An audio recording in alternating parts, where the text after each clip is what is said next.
This zombie-smashing action game is a strong post-apocalyptic adventure with top-tier parkour movement, an expansive open world in which to put them to good use, and lots of great characters.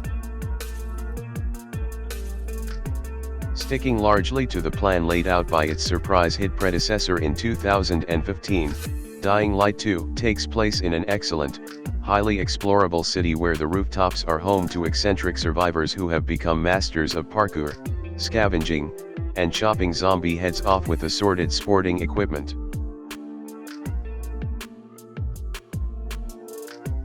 By day the zombies swarms crowd into buildings to hide from the sun, and by night they pour into the streets in daunting masses, but the real tension comes from managing the terrifying meter that counts down to you transforming into a brainless chambleer.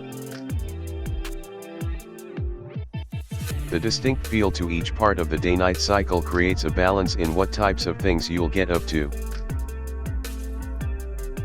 You'll need to spend nights delving into abandoned subway stations, power plants, and hospitals to gather new weapons and crafting materials, completing missions along the way. By day you travel through the city and complete story missions outdoors unless you absolutely have to go inside.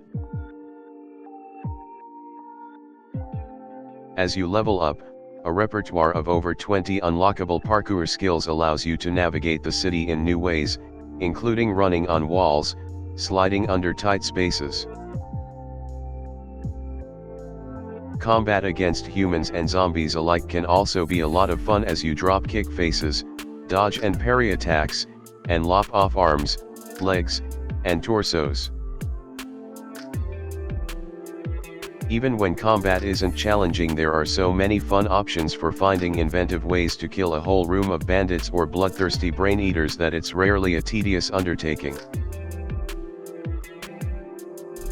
Throwing giant exploding gas tanks at groups of enemies, setting a dozen zombies on fire with a well-placed Molotov cocktail, or just walking up to them one at a time and drop-kicking them out of a window are just a few ways I rid myself of unwanted undead.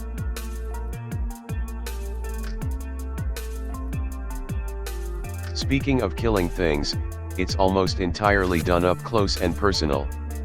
You won't find any guns in Dying Light 2 and ranged weapons in general are fairly rare.